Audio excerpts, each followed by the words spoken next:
سلام دوستان، من شاهین معماری هستم. اینجا سوبر تایمه. تو این قسمت میخوام فیلم‌های پرودی رو بهتون معرفی کنم، یا در واقع پارودی که تلفظ فرانسویشه و ما اکثر تلفظامون رو فرانسوی‌هاش استفاده میکنیم چون هم راحت‌تره و کلا توی فرهنگ ما دیگه بیشتر تلفظ فرانسوی اومده.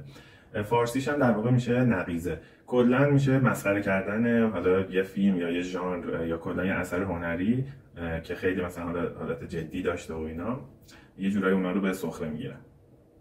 و این اصلا کلا تاریخچه پرودی چی هستش؟ در واقع از زیر شاخه ساتیرها هستش پرودی.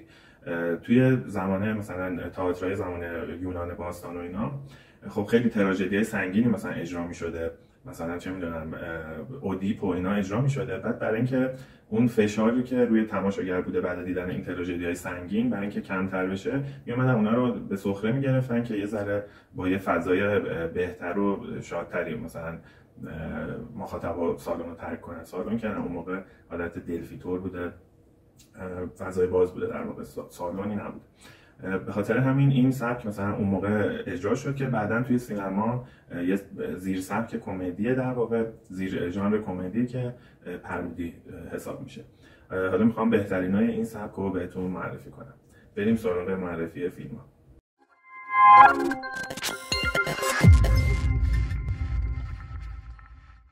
خب میرسیم به معرفی فیلم ها. اولین سری که براتون انتخاب کردم فیلمایی که آخرشون مووی داره، یه 5-6 تا هستش. این 3 تا دیگه بهتریناشونه: اپیک مووی، سوپر هیرو مووی و دیزاستر مووی. کلا تو سبک پارودی شما بخواید کامل فیلمو متوجه بشین، اول باید فیلمای اصلی رو دیده باشین، چون اینا مسخره اون فیلم‌ها. اگه اونا ندیده باشین خب زیاد متوجه این کمدی فیلم نمیشین. معمولا هم تو توضیحات فیلماشون میگن که از چه فیلمایی رو مسخره کردن. این مثلا زده داوینچی کد رو مسخره کرده، لاین، اینا، نارنیا، اسمای فیلم ها رو می نویسه، مثلا 20 خورده فیلم رو این مثلا مسخره کرده، یه سری سریال ها و یه سری موزیک ویدیو ها و اینا. حالا این یکی زیاد امتیاز بالایی نگرفته، ولی خب من کلا اینم دوست دارم. کلا این فیلمایی که میان به سخره میگیرن رو دوست دارم. این که فیلم‌های سوپر هیرویی رو بیشتر مسخره کرده، اینم یه جورایی کلیه، باز سوپر هیرو داره توش.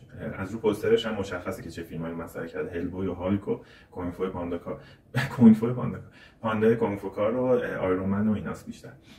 کلا این سبک رو من خیلی دوست دارم و اکثر فیلماشو دنبال کردم.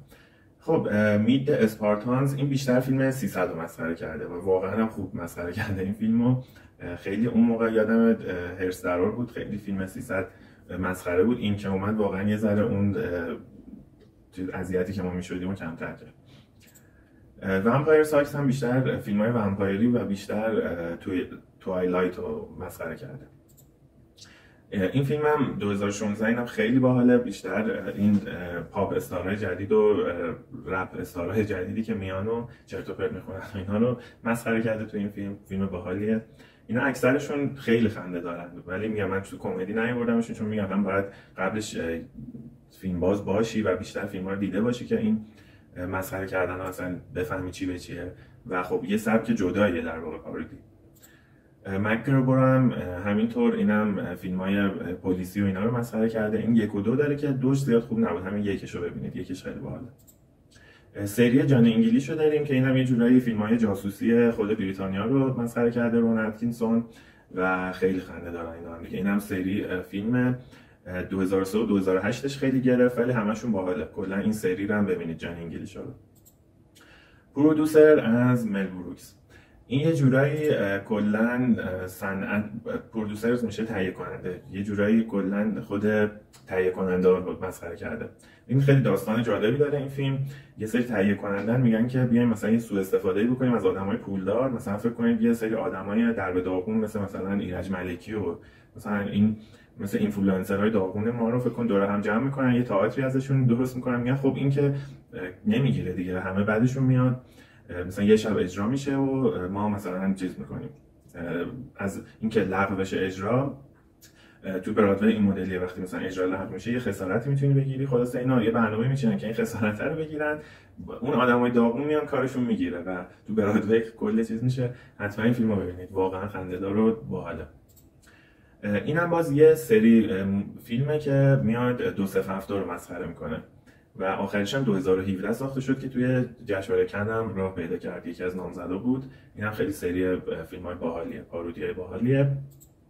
تروپیک تاندر هم که بیشتر فیلم‌های آرنولد و اینا رو مسخره کردن، اینم که سه تا باز بن استیلر رو جک بلکن، خیلی این فیلم هم خیلی خنده‌دار بود اون سالی که اومد. مافیا فیلم بیشتر گادفادر رو اومده مسخره کرده، اینم 1998، خیلی فیلم باحالیه. خب میرسیم به فیلم‌های تری گیلیان که پارودی‌های تری گیلیان که دو تاش خیلی معروف‌تر شده، لایف آف برایان و خود همین مانتی پیتون اصلی. این کلا یه مجموعه تلویزیونی بود که همینجوری میومد فیلم‌ها و سریال‌ها رو مسخره می‌کردن که این دوتا دیگه این سری فیلم شد که این دوتا خیلی معروف‌تر شدن. خب رسیدیم به فیلم دیس اسپینال تپ که ماکیومنتریه، این هم پارودی هم ماکیومنتری میشه داکیومنتری دروغین، مستند دروغین در واقع. این هم خودش یه سبک جداییه، ولی خب این چون میگم چیز هم هستش، پارودی هم هست، من توی این لیست آوردمش. این هم جزو فیلم‌های خفن این سبکه، حتما ببینیدش. خب میرسیم به دو تا فیلم از وودی آلن، باناناز و پولو بردار فرار کن، که کلا وودی آلن یه کمدی خاصی داره، سبک خودشو داره، ولی خب این دوتا فیلمش سبکش پارودیه و واقعا فوق العاده است. این دوتا فیلمش خیلی خنده داره. خب فیلم بعدی هانتد هاوسه که این دوتا ورژن ازش ساخته شده، ولی همین اولیشو ببینید 2013 خیلی خنده داره. کلا فیلم‌های ترسناکو بیشتر مسخره میکنه و بیشتر گیرش رو فیلم پارانورمال اکتیویتیه، اونو خیلی بهش گیر داده، نابود کرده اون فیلم، فوق العاده است، خیلی خنده داره. خب میرسیم به یکی از دیوانه ترین کارگردانای کلا کمدی و این سبک پارودی که کلا اصلا این سبک بیشتر مل بروکس به همه شناسوند. این پارودی رو واقعا یه جونی بهش داد که فوق العاده است فیلمای مل بروکس. این هیستوری آف د ورلد کلا یه جورایی تاریخ جهان رو مسخره میکنه و تاریخ هنر رو کلا همه چی رو به سخره میگیره. مل بروکس دیوانه. این فیلمش رابین هود رو بیشتر مسخره میکنه و یه نکته جالبی که این فیلم داره، خب مثلا رابین هود قدیمی تره دیگه، این فیلم برای کمپانی فاکس قرن 21 تو فیلم نشون میده یه روباه کوچیکی داره رد میشه، بعد میزنه فاکس قرن 12، مثلا روباه اون موقع سنش کم بود.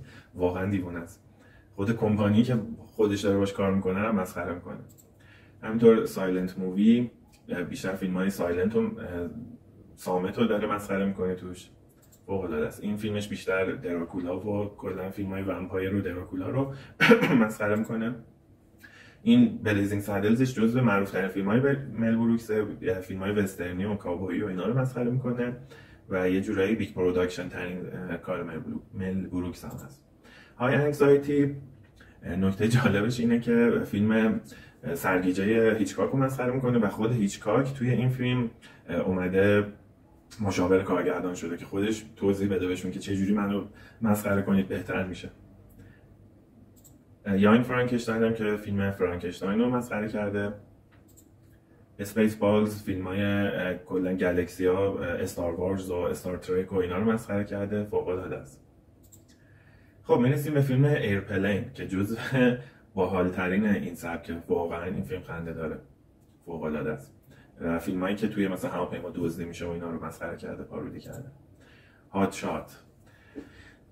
شات بیشتر فیلم‌های رمبو و اینا رو، کلا فیلم‌های جنگی رو مسخره کرده، بیشتر گیرش روی رمبو بوده. بازی فوق العاده چارلی شین رو داریم، اینم 1 و 2 داره.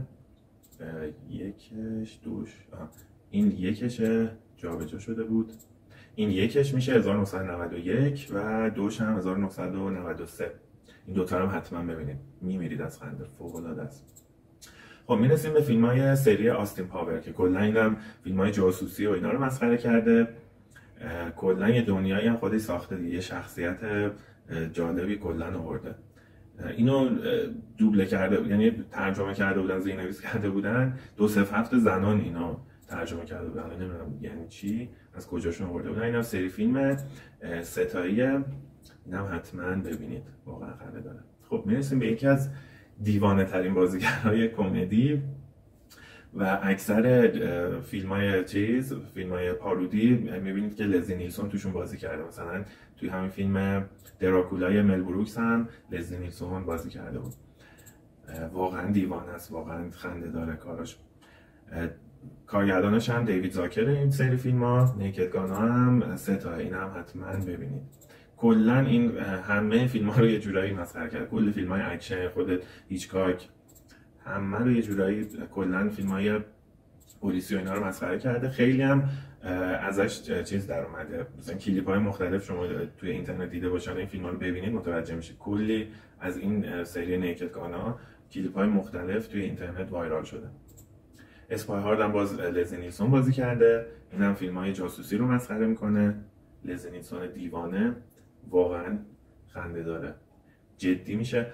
و کلا فیلم مومیایی هم حالت پارودی داشت، فیلم ایرانی که پرویز پرستویی بازی میکرد و این فیلم رو ببینید متوجه میشید که کلا پرویز پرستویی هم سبک بازیشو از روی این برداشته. کلا اون فیلم هم یه جوری تقلید از همین سری فیلم‌های لزلی نیلسون و همینطور این فیلم هم به همون خوبی فیلم‌های قبلیشه، فوق‌العاده است. این صحنه مثلا تایتانیک رو مسخره کردن، فوق‌العاده است. خب میرسیم به یکی از دوباره ماکیومنتری پارودی های خفن که اینم 1 و 2 داره. 1 و 2 رو حتما ببینید و اگه خیلی دوست داشتین مثل من برید سریال 4 فصلیش هم ببینید که یه بازیگر ایرانی هم توی سریالش بازی میکنه. آرش چی بود فامیلیش رو یادم نیست. فوق العاده است این فیلم. و هم میرسیم به معروف ترین سری پارودی ها، اسکری مووی ها، که این هم 1 تا 6 داره و اسکری مووی ها باعث شد این سبک خیلی معروف تر هم بشه. فکر میکنم اکثرتون دیده باشین سری اسکری مووی ها رو که کلا فیلم های ترسناک رو مسخره میکنن و کلی بازیگر معروف هم تو سری های مختلفش به عنوان مهمان میومدن. خب این قسمت هم به پایان رسید. امیدوارم که دوست داشته باشین. اگه خوشتون اومد برای دوستاتون هم بفرستین. سابسکرایب هم فراموش نشه. خیلی ممنون. پیشا پیش و خدا نگهدار.